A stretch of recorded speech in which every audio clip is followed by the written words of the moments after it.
Assalamualaikum warahmatullahi wabarakatuh. Perkenalkan, nama saya Aktarido dengan NPM 2311080142 dari kelas BKPI 2C. Di sini saya akan mempresentasikan tugas kuliah saya, yaitu dengan tema Islam dan konservasi lingkungan hidup. Oke, baik. Kita masuk ke materinya. Latar belakang. Lingkungan hidup merujuk pada segala hal yang ada di sekitar makhluk hidup dan berpengaruh pada keberlangsungan kehidupan dalam hal sifat, pertumbuhan, dan persebaran. Dalam ajaran Al-Quran, manusia diajak untuk menjaga kelestarian lingkungan hidup guna mendukung kelangsungan hidup manusia di dunia ini. Dalam surah Hud ayat 61 yang artinya, kami mengutus saudara mereka, Soleh, kepada kaum Samud. Dia berkata, "Wahai kaumku, sembahlah Allah, tidak ada Tuhan bagimu selain Dia. Dia menciptakanmu dari tanah dan menjadikanmu sebagai penghuni di sana. Maka, mohonlah ampunan kepadanya dan bertaubatlah kepadanya. Sesungguhnya Tuhanku dekat lagi maha mengabulkan doa dan hambanya." Dari ayat di atas dijelaskan bahwasanya manusia diberikan Allah Subhanahu wa taala berupa amanat, yaitu untuk menjaga bumi agar tetap lestari. Allah Subhanahu wa taala memerintahkan kepada manusia untuk memakmurkan bumi sebagai bentuk tanggung jawab manusia sebagai khalifah di bumi ini. Hal ini bukan merujuk bahwa agama Islam hanya mementingkan duniawi. Akan tetapi, hal ini diperintahkan dengan maksud bahwa dunia ini menjadi jalan untuk menuju kehidupan abadi di akhirat kelak. Namun, manusia seringkali melupakan amanat yang diberikan Allah Subhanahu wa taala. Manusia melakukan eksploitasi lingkungan hidup tanpa menghiraukan apa dampak nantinya bagi mereka dan generasi yang akan datang. Mereka hanya berpikir saat itu dan tidak mempertimbangkannya. Apa yang akan terjadi dari hasil perbuatan mereka, seperti bencana alam yang terjadi di daerah Ponorogo, tepatnya di Desa Banaran, Kecamatan Palung, Kabupaten Ponorogo pada hari Sabtu, 1 April 2017. Faktor pemicu terjadinya bencana tanah longsor ini adalah karena ulah manusia sendiri, yaitu merubah alih fungsi lahan. Karena sebenarnya lahan yang digunakan untuk pertanian tersebut adalah lahan yang berasal dari hutan lindung. Seharusnya hutan tersebut ditanami tanaman yang berakar tunggang sehingga bisa menahan tanah dari longsor. Akan tetapi karena perilaku manusia yang hanya ingin memenuhi keinginannya tanpa berpikir panjang, berakibat pada kejadian bencana tanah longsor ini. Sebelum kejadian tanah longsor ini terjadi, telah terjadi hujan deras selama beberapa hari. Akan tetapi, sebenarnya kalau warga sekitar tidak merubah alih fungsi lahan, mungkin tidak akan terjadi bencana tanah longsor karena ada tanaman yang menahan debit air. Yang selanjutnya kita masuk pada rumusan masalah. Yang pertama, bagaimana pengertian Islam dan konservasi lingkungan hidup? Dan yang kedua, bagaimana macam-macam konservasi lingkungan hidup. Dan yang selanjutnya yaitu bagaimana upaya konservasi lingkungan hidup. Nah, mari kita bahas pada materi berikut ini.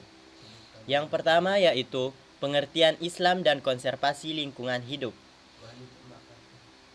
Islam dan konservasi lingkungan hidup merupakan upaya pelestarian lingkungan, tetapi akan memperhatikan manfaat yang dapat diperoleh pada saat itu dengan tetap mempertahankan keberadaan setiap komponen lingkungan untuk pemanfaatan masa depan. Konsep konservasi adalah kegiatan pelestarian sesuai dengan kesepakatan yang telah dirumuskan dalam program tersebut. Konservasi adalah konsep proses pengelolaan suatu ruang atau tempat atau objek makna kultural yang terkandung di dalamnya terpelihara dengan baik. Lingkungan hidup adalah kesatuan ruang dengan semua benda, daya, dan makhluk hidup, termasuk manusia dan perilakunya. 6. Yang memengaruhi alam itu sendiri: kelangsungan perkehidupan, dan kesejahteraan manusia serta makhluk hidup. Berdasarkan Undang-Undang Nomor 32 Tahun 2009, Bab 1 Pasal 2, perlindungan dan pengelolaan lingkungan hidup adalah upaya sistematis dan terpadu yang dilakukan untuk melestarikan fungsi lingkungan hidup dan mencegah terjadinya pencemaran dan atau kerusakan lingkungan hidup yang meliputi perencanaan, pemanfaatan, pengendalian, pengawasan, pemeliharaan, dan penegakan. Sumber daya alam adalah unsur lingkungan hidup yang terdiri atas sumber daya hayati dan non-hayati yang secara keseluruhan membentuk kesatuan ekosistem. Sumber daya alam adalah modal dasar pembangunan yang harus baik sebagai objek maupun subjek pembangunan. Konservasi sumber daya alam adalah pengelolaan sumber daya alam untuk menjamin pemanfaatannya secara bijaksana serta berkesinambungan dengan tetap memelihara dan meningkatkan kualitas nilai serta keanekaragamannya. Selanjutnya yaitu macam-macam konservasi lingkungan. Konservasi secara umum ada dua macam, yaitu yang pertama, konservasi tanah.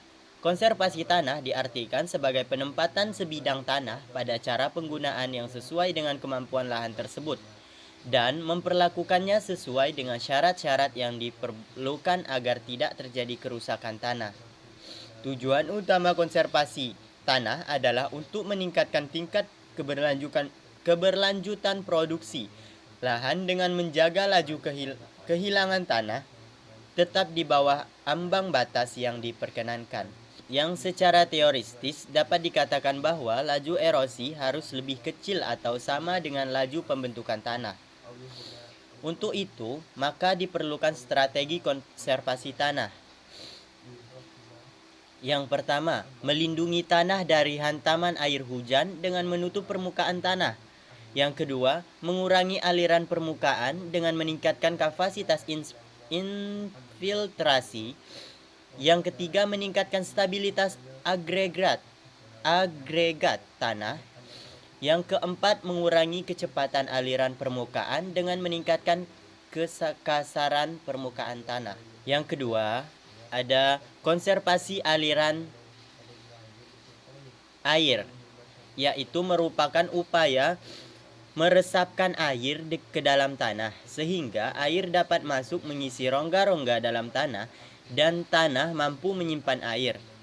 Kegiatan konservasi air mengupayakan agar air hujan tidak terlalu cepat dibuang ke laut melalui saluran dan sungai. Namun, agar dapat ditahan pada kawasan hulu sungai untuk memperbesar resapan air ke dalam tanah, peresapan air dapat dilakukan secara alamiah maupun buatan melalui vegetasi tanaman keras, embung, sumur resapan, atau biopori.